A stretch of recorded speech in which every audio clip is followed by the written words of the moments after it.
우리 교독합니다. 열왕기하 22장 1절에서 8절 말씀까지입니다.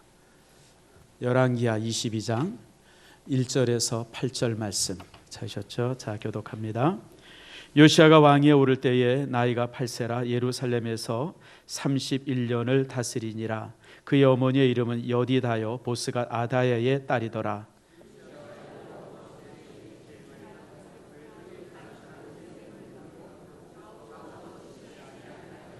요시야의 왕 18째 해에 왕이 무슬람의 손자 아살리아의 아들 서기관 사반을 여호와의 성전에 보내며 이르되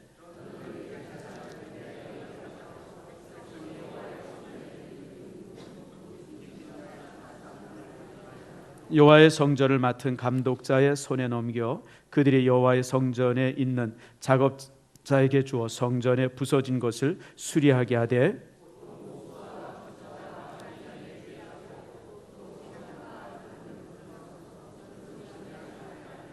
그러나 그들의 손에 맡긴 은을 회개하지 말지니 이는 그들이 진실하게 행함이니라.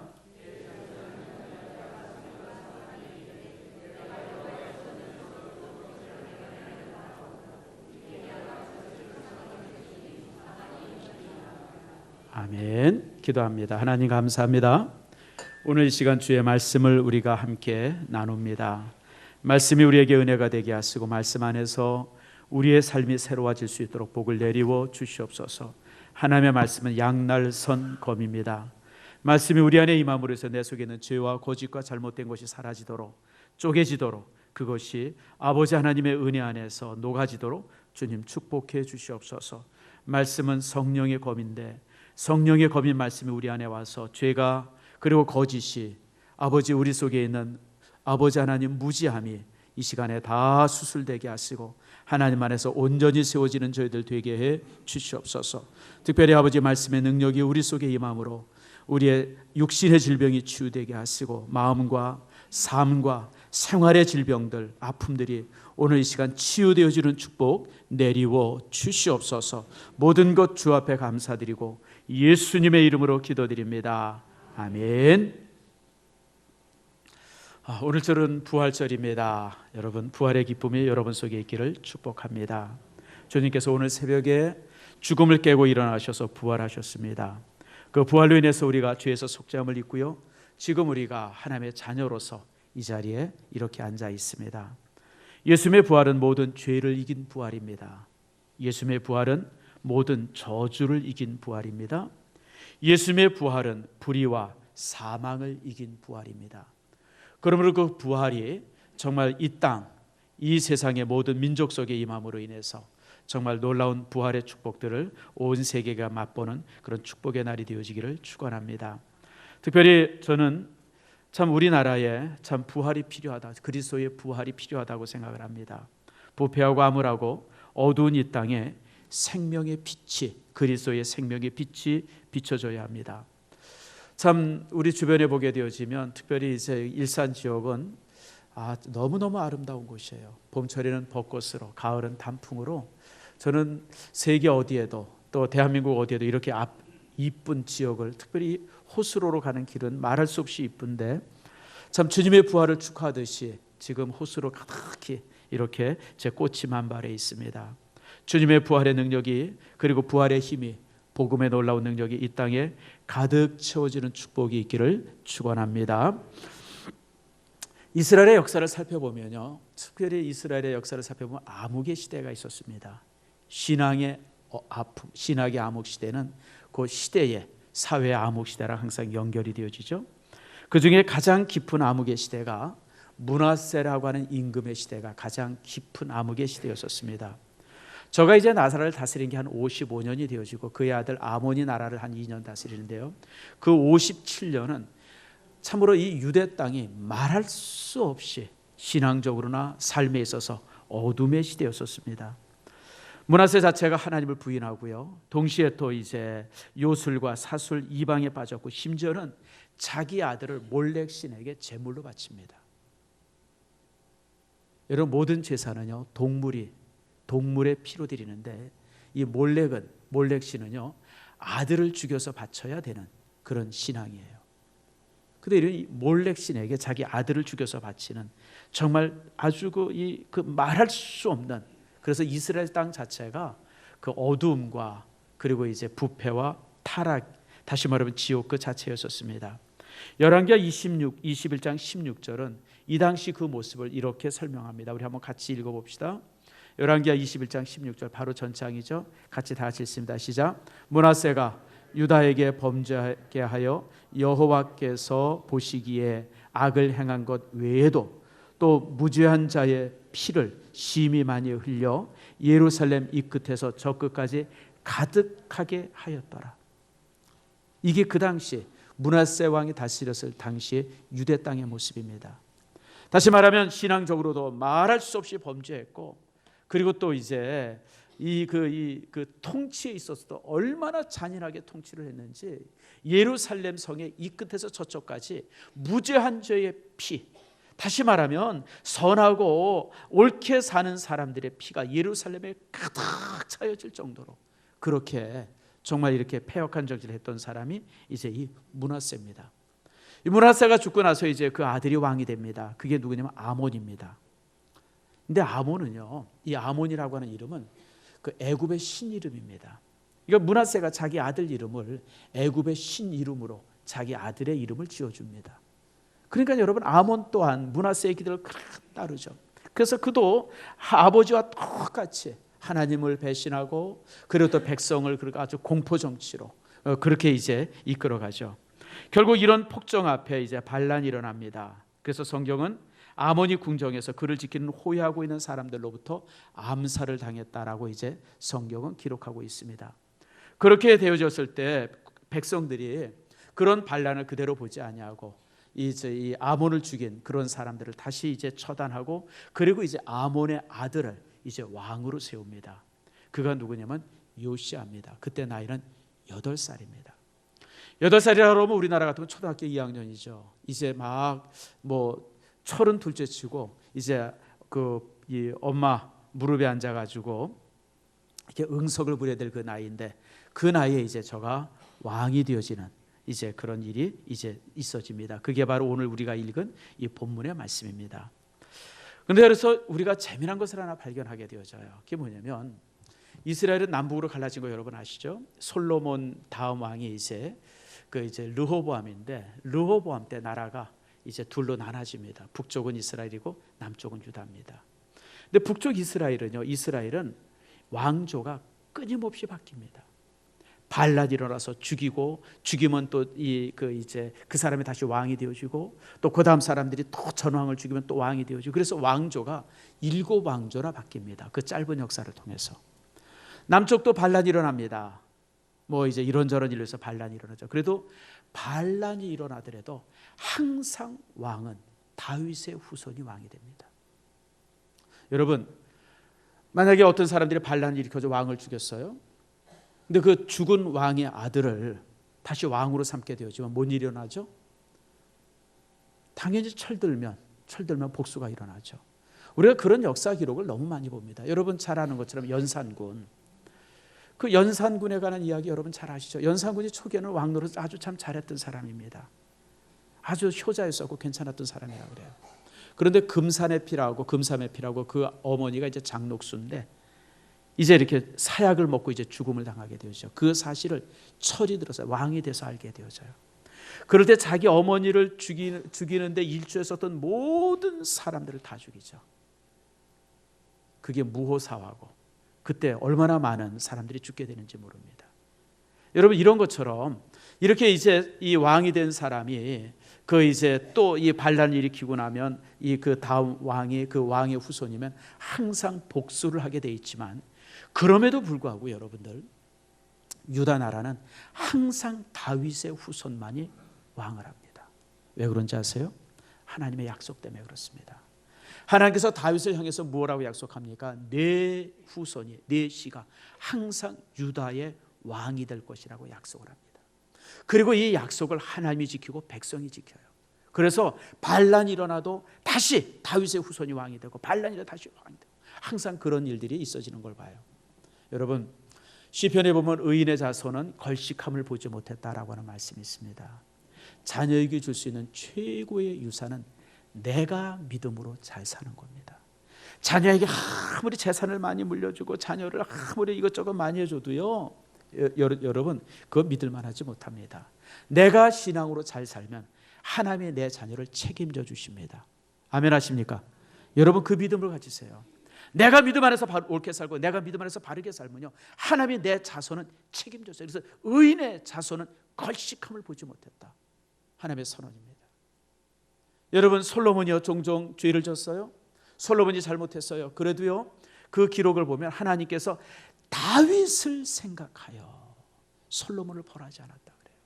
여러분들이 하나님 앞에 진실하게 살면 혹시 여러분 자녀들이 잘못해도요, 하나님이 여러분을 생각해서 자녀들을 징계하지 않습니다. 아멘 하십니까? 그 믿음을 가지세요. 동시에 또 다윗의 후손들이 1000대까지 왕노릇했던 것처럼 여러분 1000년까지 여러분 다윗의 후손이 나중에 예수님으로 탄생하지 않습니까? 이 얼마나 놀라운 사실이에요.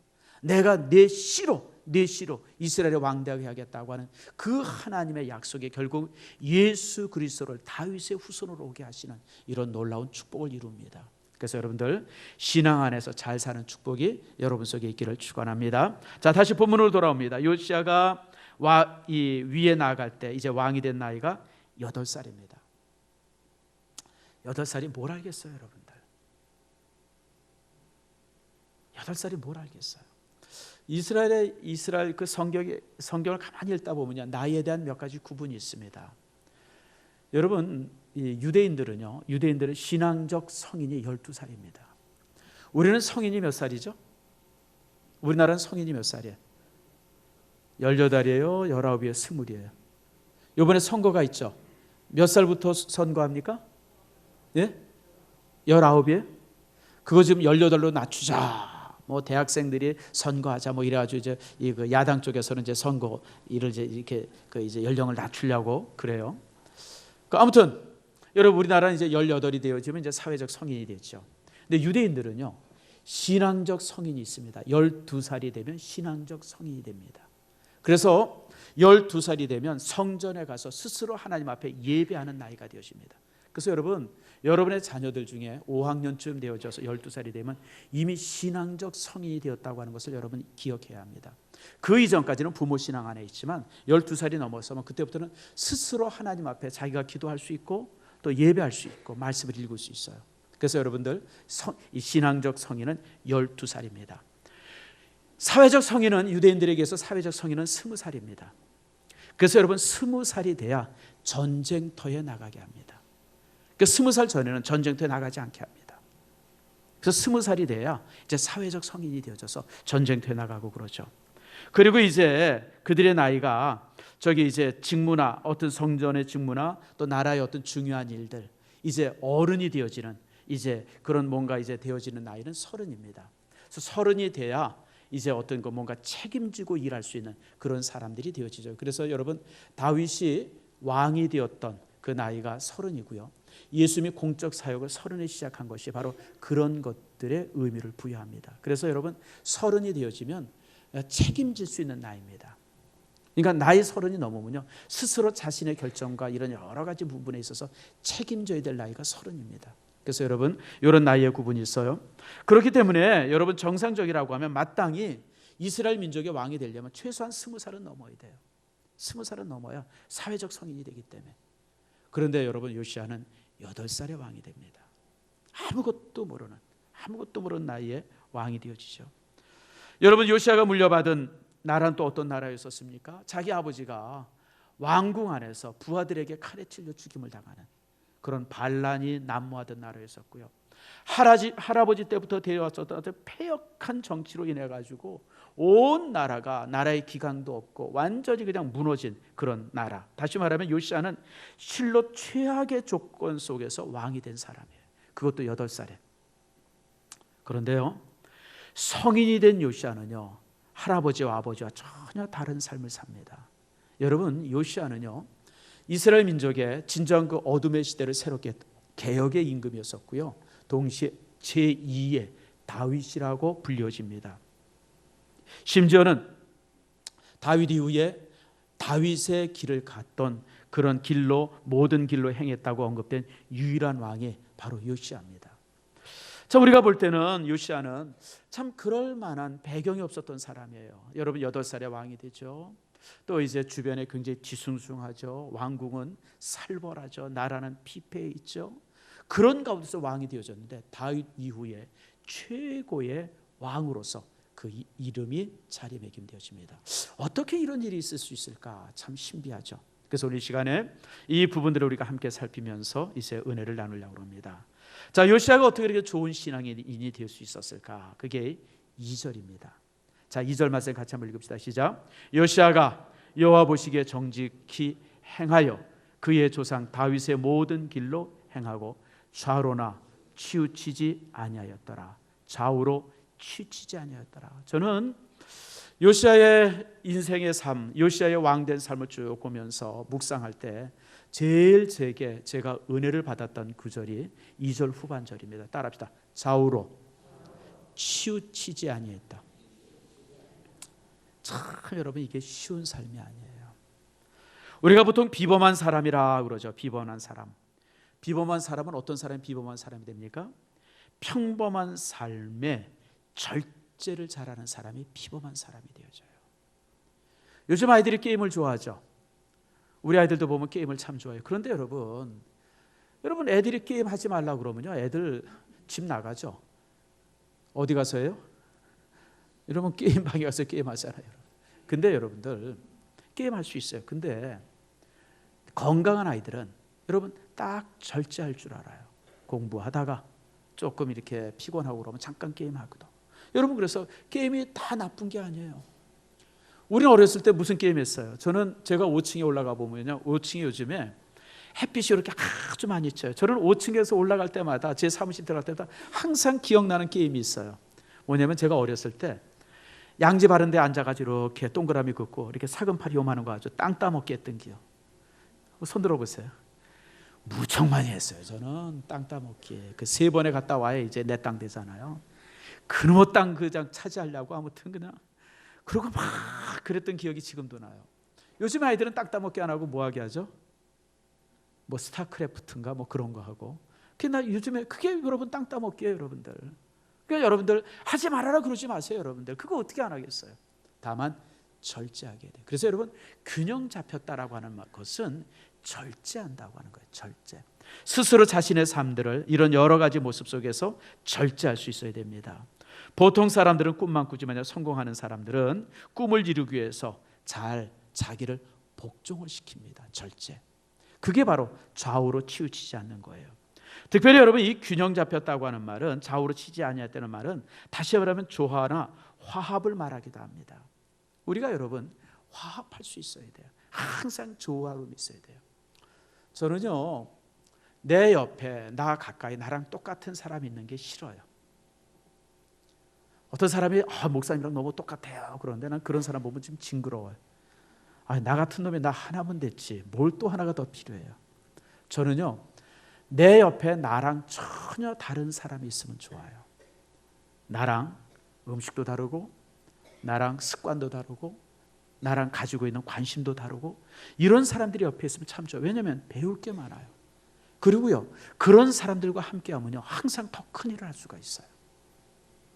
항상 그래요. 여러분 그래서 여러분 이 다르다고 하는 것은 사실 축복이에요.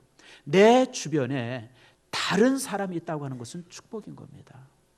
여러분 내 아내나 남편이 나랑 전혀 달라요. 다른 것 때문에 우리가 좀 다투기도 하고 갈등도 하지만 여러분 다르기 때문에 가정이 훨씬 더 아름다운 거예요.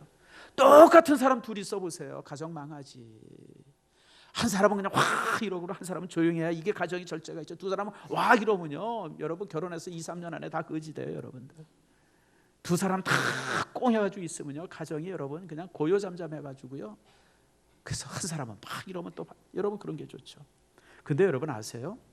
이런 어떤 그 조화나 화합을 갖기 위해서는 좀 더 나은 사람이 낮아져야 돼요. 우리 찬양대에서 누가 찬양을 제일 잘해요? 한 사람 추천해 보세요. 난가? 근데 왜 나를 추천 안 하나? 다들 여러분 그러는 것 같은데. 자, 우리 저기 우리 누가 제일 나을까? 누가 한 사람? 우리 남선희 권사님이 찬양을 제일 잘한다 그럽시다. 잘해요? 네, 제일 잘한대요. 자, 근데 남 권사님이 잘한다고 소리를 뻑뻑 지르면 찬양이 돼야 안 돼요? 찬양이 안 돼요, 여러분. 저는 찬양을 참 좋아해요. 정말 저는 찬양 좋아해요. 저는 음악을 굉장히 좋아합니다. 하루 종일 저는 이렇게 설교 준비하고 성경 보면서 하루 종일 음악 듣습니다. 혹시 여러분 필요한 음악들 필요하다 그러면 저한테 부탁하세요. 요즘에는 작년 재작년까지만 해도 음악 파일이 대부분 mp3 파일이었었는데 요즘은 플랫 파일이에요. 그러니까 mp3 파일보다 한 4배, 5배 정도 다르게 용량이 큽니다. 그래서 이 플랫 파일은 사실 옛날 그 휴대폰에는 이게 재생이 안 됐어요. 근데 요즘 이제 그 갤럭시 7이나 A 이런 데서부터 이제 플랫 파일이 재생이 되더라고요. 그래서 제가 이제 플랫 파일 그다음에 이제 이런저런 해서 음악 듣기를 참 좋아하는데 음악을 참 좋아해요. 근데 저는 그래서 여러분 목사 되기 전까지 찬양대를 했어요. 근데 제가 여러분 알다시피 제가 목소리가 얼마나 좋아요? 찬양 잘해요. 저는요 메시아도 전곡 연주해 봤고요. 천지창조도 전곡을 연주해 봤어요. 그러니까 저는 참 나름대로 잘해요. 근데 지휘자한테 항상 지적을 받아요. 정전사님 목소리 좀 작게 하세요. 왜냐하면 내 목소리가 제일 커가지고 도대체 이게 독창인지 합창인지 구분이 안 가는 거예요. 그래서 저는요 찬양할 때 제일 중요한 게 목소리 튀어나오지 않는 걸 제일 연습했어요. 조그맣게 노래하려고 무진장히 했었어요. 그래서 내가 항상 스스로 생각, 나는 이 독창의 기질이 있는 사람인가 보다. 아니에요, 여러분. 합창을 하려면 내 목소리를 죽여야 돼요. 그래야 합창이 되는 거예요. 제일 잘하는 사람은 주변에 못하는 사람들을 잘하도록 이렇게 막 북돋워 주는 역할을 해야지. 무슨 말인지 아세요?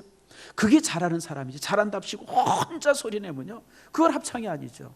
실제 그래서요 찬양대에서 제일 골치 아픈 사람이 누구냐면 잘하는 사람이 제일 골치가 아파요, 여러분들. 항상 자기 소리가 튀어나오니까. 인생도 그런 것 같아요. 우리가 어떤 삶을 살 때 어떤 사람이 뛰어나다 그러면 항상 그 사람이 뛰어나다 그러면 자신을 죽이고 다른 사람들을 잘하도록 격려하는 역할을 해야 되는데 무슨 역할을 하냐면 왜 사람들이 다 나같지 않냐고 막 그런 사람들이 있어요. 항상 그런 사람들이 전체에 있어서 분위기에 어떤 그 불화를 만들어내요. 여러분 우리 교회 보면 색스폰 배우는 사람들이 종종 있어요.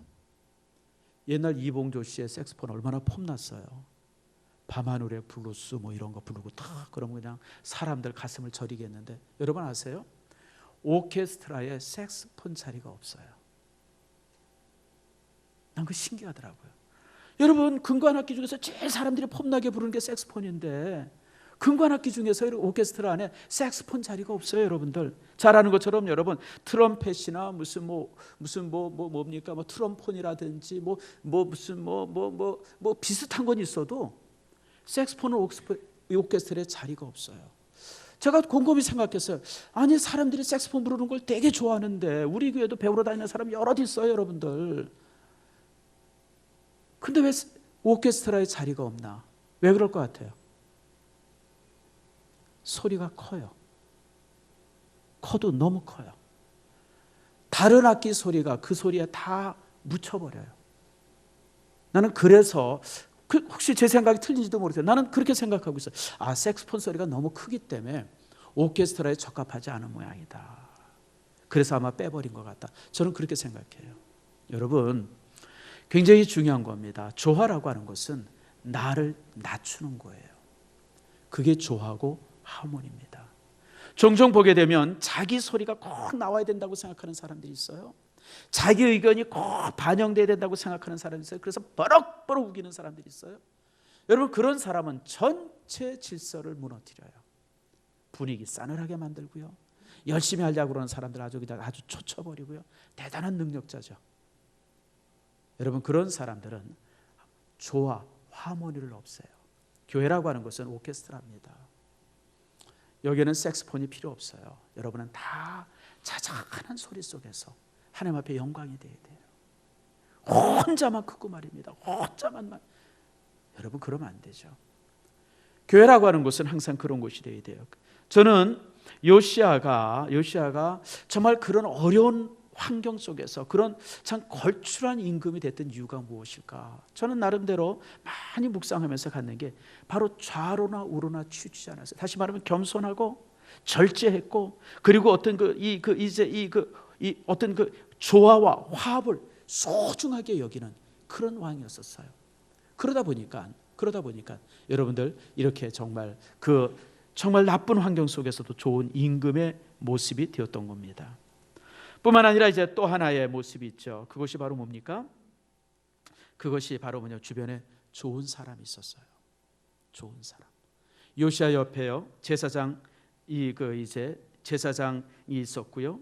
그 옆에 또 이제 좋은 서기관 사반, 또 여선지자 훌다, 뭐 이런 사람들처럼 좋은 사람이 항상 주변에 있어서 요시아의 멘토의 역할을 했습니다.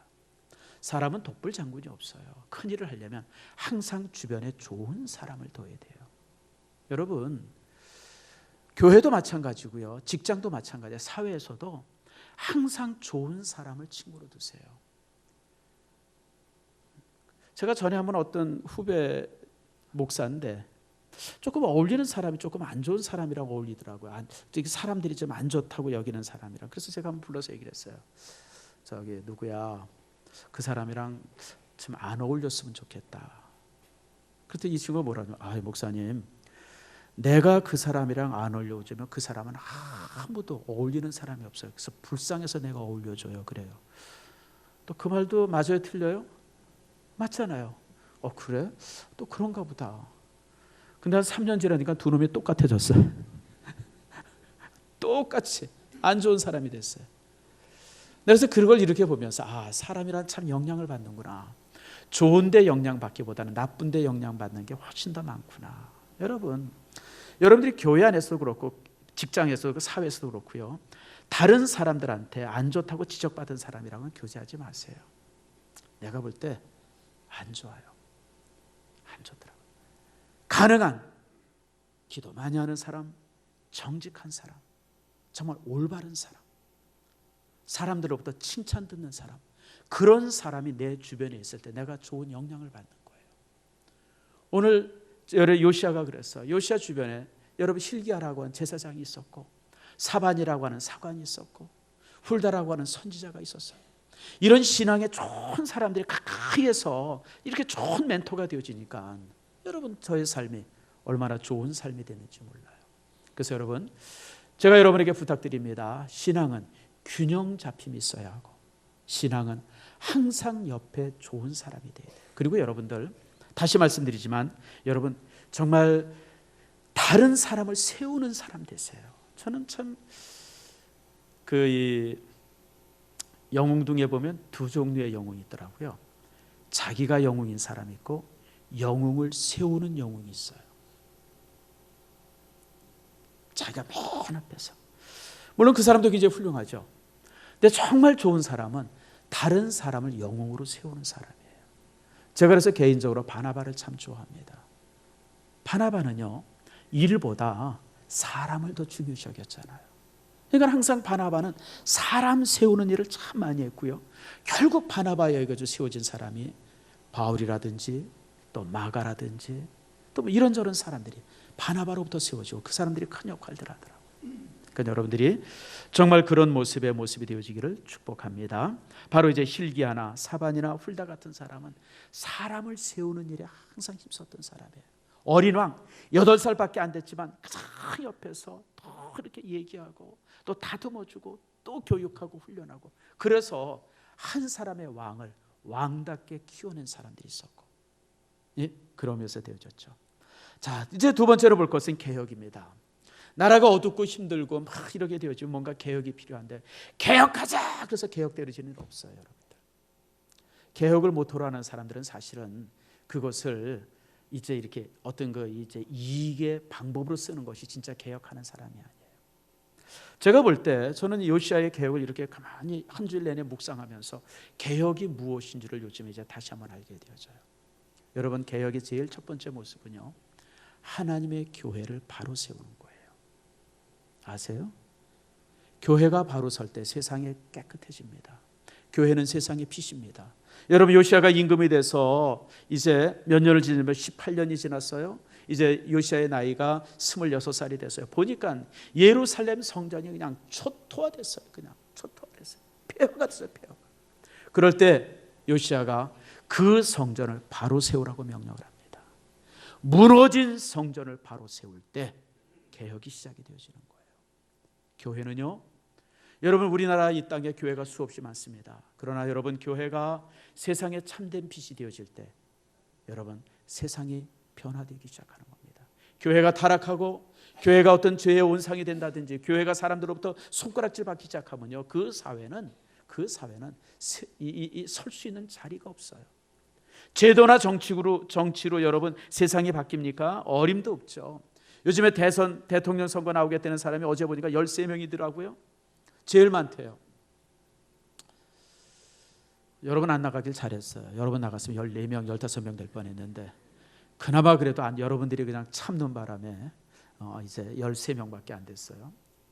근데 여러분, 사람들마다 다 뭔가 그냥 법을 바꿔야 되겠다는 거예요. 제도를 바꾸고 법을 바꾸고 나라가 여러분, 개코 같은 소리 하지 마세요. 정말 내가 이렇게 표현해서 정말 죄송합니다만은 우리나라에 1년 동안 만들어지는 법이 몇 개인 줄 아세요? 1000개가 넘습니다. 1000개가.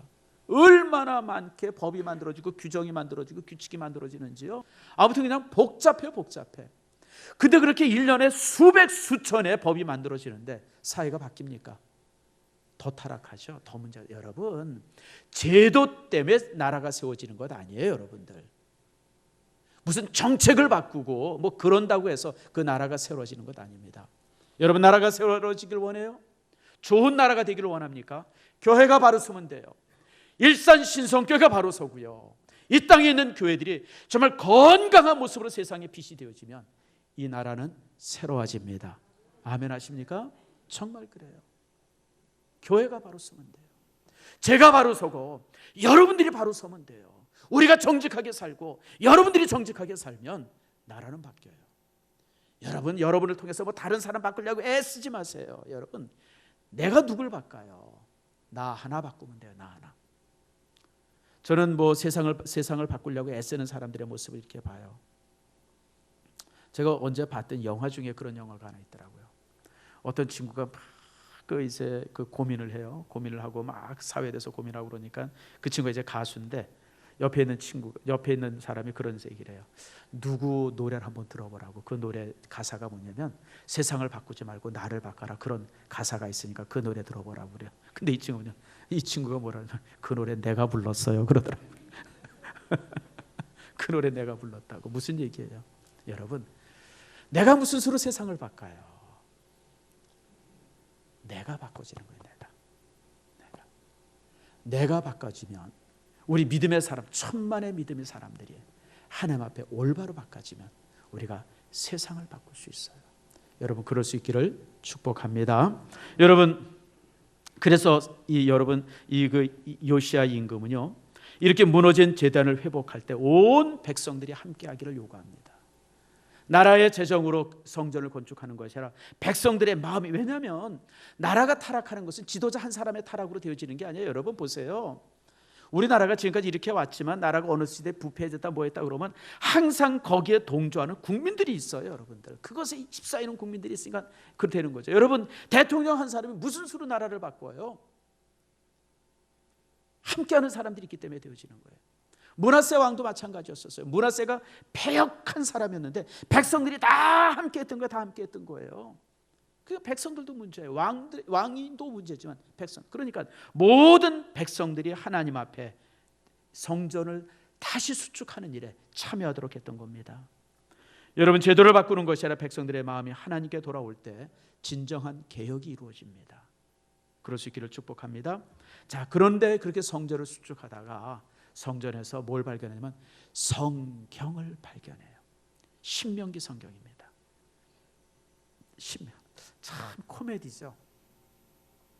세상에 여러분, 대제사장도 있었고 서기관도 있었고 선지자도 있었는데 교회 안에 성경이 없었다는 거예요. 성경이. 여러분, 나는 솔직히 이 열왕기하 22장을 읽을 때마다 이해가 안 돼요, 솔직하게. 아니 어떻게 교회 안에 성경이 없었을까?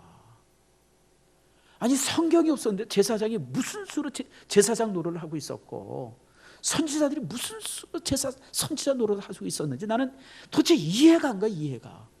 근데 여러분 성경이 없었어요, 성경이. 그러다가 성전을 막 수리하다가 그 돌더미 속에서 성경을 한 권 발견한 거예요. 그게 이제 신명기서예요. 여러분 이게 이 당시 나라였었어요. 여러분 온 백성들이 이 말씀 앞에 이제 무너지게 되어지죠. 그 말씀 속에서 정말 말씀을 읽게 하고 말씀 안에 굴복을 합니다. 그리고 열왕기상 23장 말씀에 보면 예루살렘의 모든 장로와 성도들을 모아서 그 말씀을 읽게 하고 그 말씀 앞에 모든 성도들이 무릎 꿇게 합니다.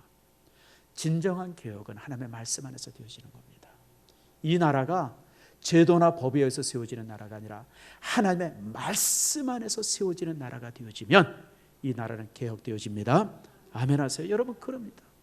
정말 공의가 하수처럼 흐르는 나라가 되어지면, 전에 어떤 대통령이 취임사에서 그런 얘기를 했어요. 이 나라의 공의가 하수처럼 흐르기를 바란다. 아모스서에 있는 말씀이죠. 나는 정말 그런 나라가 되리라고 되게 기대했는데 사실 안 됐어요. 나는 지금도 그 선언이 지금도 가슴에 있어요. 나는 대통령이 누가 되든지 간에 저 사람이 정말 이 나라를 공의가 하수처럼 흐르게 하는 그런 나라가 되게 했으면 좋겠다. 여러분 참으로 하나님의 말씀 속에서 굴복하고, 여러분 우리가 읽지는 않았지만 11절 말씀에 보면요, 서기관 사반이 율법책을 가지고 읽었을 때 요시야가 옷을 찢으면서 무릎을 꿇으면서 주님 앞에 울면서 회개했던 장면이 나옵니다. 말씀 안에 굴복이 돼야 돼요. 성도 여러분, 저는 그런 면에 있어서 우리 교회가 올해 이제 온 성도들이 이렇게 성경을 읽기를 시작한 것에 대해서 너무너무 저는 감사해요. 내가 왜 이 일을 일찍 하지 않았을까? 특별히 물론 여러분 모두가 이제 열심히 읽고 있었지만 이렇게 이제 정말 온 성도들이 힘을 합해서 읽는 것은 이제 올해가 우리가 처음입니다. 성도 여러분, 말씀을 읽지 않고 신앙생활하면 미신이 됩니다. 대표적인 게 중세 기독교입니다. 중세 천년을 암흑의 시대라고 그러는데요, 그 시대는 신앙의 암흑 시대입니다. 사실은 종교가 사회를 지배해서 암흑의 시대였었다라고 얘기하는데 그건 거짓말이에요. 그 당시 종교가 이미 암흑이었습니다. 왜냐하면 성경과 전혀 상관없는 신앙이었어요. 모든 게 미신이에요. 모든 게 미신. 그리고 얼마나 부패했는지 몰라요. 예를 좀 들어볼까요? 여러분 교회라고 하는 곳이 하나님을 섬기는 곳이 돼야 되는데, 예수님을 섬기는 곳이 교회인데 교회가 마리아 숭배하잖아요. 여러분 천주교 성당 들어가 보세요. 제일 먼저 가면 제일 먼저 누가 여러분 맞이해요? 딱 이러고 서 있죠. 누가 하나가. 누구예요? 마리아냐, 마리아. 아니 세상에 교회에 마리아의 자리가 어디 있어요, 여러분들? 교회는 성삼위 하나님이 주인 되는 곳인데 마리아가 주인돼요. 그리고 여러분들 교회 안에 그림들이 무슨 뭐 그냥 쫙 그려져 있어요. 그게 왜 그려져 있는지 아세요? 불교의 탱화랑 똑같습니다. 여러분 절에 가보면 탱화 있잖아요. 탱화 보셨죠? 절에 가보면요, 여러분 절에 가보면요, 대웅전 옆에 그림들이 그려졌어요. 그 그림이 뭐냐면 이 석가모니 일대기를 그림으로 그려요. 그게 탱화예요. 근데 여러분 모든 천주교 성당에는 탱화가 있습니다. 예수님의 일대기, 사도 바울 일대기, 뭐 그다음에 무슨 뭐 구약의 얘기들, 뭐 신약의 얘기들을 다 그림으로 그냥 온 교회 사방을 그려놨어요. 그게 사실 탱화 아닙니까? 근데 왜 그려놨는지 아세요? 이유는 성도들로 하여금 성경을 읽지 못하게 했어요. 일반 성도는 성경을 읽지도 못하고 성경을 가지지도 못했습니다. 만약 일반의 성도가 성경을 가졌으면 사용을 시켰습니다. 화용을 시켰어요. 오직 성경은 신부만 가지고 있었어요. 그러니까 신부 마음대로 그냥 뭐 되는 소리 안 되는 소리 그냥, 그러니까 백성들은 아무것도 모르니까. 그러니까 사실 여러분 중세시대 때는요 신앙의 암흑시기였었어요. 신앙에 얼마나 잔인한 일들이 많이 일어났는지 아십니까 여러분? 종교재판이 일어났죠. 그 십자군운동, 여러분 말도 안 되는 전쟁들 수없이 일어났죠. 여러분 뭐 면죄부라는 게 있었어요. 면죄부. 참 난 천주교 썩어도요, 천주교는 사실 교회도 아닙니다. 솔직하게 얘기하면 그 당시 내가 누구한테 도둑질을 했어요. 한 1,000만 원어치 도둑질하면요 교회 와서 10만 원짜리 면죄부 하나 사면 죄가 없어요. 재판 안 해도 돼요. 죄가 사해졌으니까. 여러분 이게 교회 맞아요? 이게 도둑놈 소굴이죠. 누구 죽였어요? 살인죄를 졌어요. 그럼 교회 와가지고요 한번 몇 백만 원짜리, 심지어는 아버지가 예수 안 믿었어요. 그럼 아버지를 위해서 면죄부를 사요. 그럼 그 아버지가 지옥에 있다가 어디로 가면 천국 간대. 여러분 이거는 유치해도 너무 유치한 종교예요. 여러분 어제 신문에 텔레비에 보니까 뭐 진돗개를 섬긴대요. 아니 진돗개님 그러고 부른다면요. 개 유모차가 따로 있대요. 나는 1000년 전에 천주교의 모습은 진돗개 섬기는 사람이랑 내가 볼 때 별 차이가 없어요. 심지어는요 여러분 부자가 아들에게 유산을 주는데 뭘로 유산을 주냐면 주교자리를 사서 줘요. 주교자리. 교회는 11조 바치는 곳이잖아요. 그러니까 여러분 주교자리 하나 딱 꿰어차면요 평생 얼마나 부자로 사는지 몰라요. 그러니까 교황이요 그 주교자리를 팔아요. 주교자리를. 돈이 필요하면 뭔가 돈이 필요하면 야 어디 주교자리 하나 남는 거 없냐? 그래서 그쪽 귀족한테 그 주교자리를 파는 거예요. 그러니까 2살짜리 주교가 있고 10살짜리 주교가 있어요. 여러분들 이게 교회 맞아요. 여러분들 악의 소굴이죠. 중세대 때 천주교는 악의 소굴입니다. 성도 여러분 이게 왜 그런지 아세요? 성경을 안 읽어서 그래요. 성경을. 많은 성도들이 성경을 읽기 시작했어요. 독일 사람들이 독일어로 성경을 읽기 시작했고 영국 사람들이 영어로 성경을 읽기 시작했어요. 성경을 읽어보니까 도대체 천주교가 하는 짓은 이건 도대체 교회도 아니에요. 이건 마귀예요. 그래가지고 온 유럽에 종교개혁이 일어났던 겁니다. 종교개혁은 누가 주도한 게 아니에요. 여러분들 모든 백성들이 성경을 읽어보니까 도대체 이게 잘못됐구나. 저는 우리 교회가 이런 모습에 있어서 이처럼 성경을 읽는 것을 저는 너무너무 감사히 여겨요. 여러분들 말씀을 열심히 읽기를 축복하고 그 말씀 앞에 무릎 꿇기를 축복합니다. 마지막으로 하나 더 볼 것은 열왕기하 3장 23장인데요.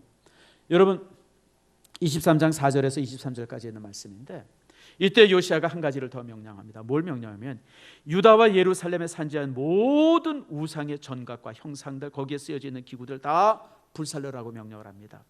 그리고 므낫세가 만들어 놓았던 신상들을 모두 빠서 가루로 만들고 우상 숭배 앞장섰던 제사장들의 무덤을 다 파서 그 유골을 불살라 버리게 합니다. 다시 말하면 그 이 유대 땅 안에서 하나님이 미워하는 것들은 다 제거하죠. 그래야 거룩해지는 겁니다. 여러분 거룩이라는 게 뭐예요? 내 삶 속에 하나님이 미워하는 것을 제거할 때 거룩해지는 겁니다. 여러분 우리의 삶 속에 하나님이 미워하는 것들이 있어요. 나도 모르는 사이에 내 안에 자리 잡고 있는 습관, 하나님이 미워하는 습관들이 있죠. 내 통장 속에 하나님이 미워하는 것이 있어요. 내 장롱 속에, 내 가정 속에, 내 마음 속에 하나님이 미워하는 것들이 다 자리 잡고 있습니다. 그게 자리 잡으면 우리는 거룩할 수가 없어요. 거룩해지기를 원합니까? 하나님이 미워하는 것들을 다 제거해야 돼요. 다 제거해야 돼요. 하나님이 싫어하는 것이 무엇인가? 가만히 기도하면서 살펴보고 하나하나 없애야 돼요. 그런 것이 사라질 때 우리의 삶이 거룩해지는 겁니다. 말씀을 맺습니다.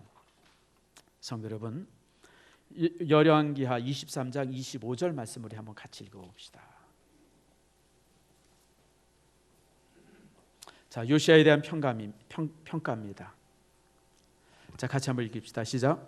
요시아와 같이 마음을 다하여 뜻을 다하여 힘을 다하여 모세의 모든 율법을 따라 여호와께로 돌이킨 왕인 요시아 전에도 없었고 후에도 그와 같은 자가 없었더라. 사실 요시아는 일찍 죽습니다. 요시아는요 나중에 이제 이 애굽의 전쟁에 나가서 아주 젊은 30대 이 젊은 나이에 죽음을 당합니다. 그대로 그 짧은 삶을 살았지만 요시아는 이스라엘 왕 중에서 가장 거룩한 삶을 살아요. 얼마나 저가 하나님 앞에 완전하게 살았냐면 요시아 전에도 요시아 후에도 요시아와 같은 왕이 없었다. 제가 볼 때 다윗보다도 솔로몬보다도 훨씬 더 하나님 앞에 거룩하게 산 그런 사람이에요. 우선 짧기 때문에 그럴 수도 있었을 것 같아요. 만약 길었으면, 만약 요시아가 60살고 70살면 그 삶 속에 별일이 다 있었겠습니다만은 정말 하나님 앞에 틈을 불살랐을 때 그때 하나님께서 저를 데려갑니다. 그때 데려가죠. 그런 어쨌든 하나님 안에서 가장 아름답고 가장 훌륭한 왕이었다고 주님 앞에 평가가 되어집니다. 성도 여러분, 참으로 저는 여러분들의 삶이 그리고 나 자신의 삶이 그러기를 소망합니다. 얼마나 오래 살았는가가 중요한 것이 아니라 얼마나 잘 살았는가가 중요한 겁니다. 여러분, 잘 살기를 축복합니다. 바르게 살기를 축복합니다. 얼마를 살든지 간에 정말 오늘 본문에 있는 말씀처럼 정말 힘을 다하고 뜻을 다해서 하나님의 말씀을 지키고 또 증거하고 또 그렇게 사는 저와 여러분들 되어지기를 축복합니다. 우리 다 같이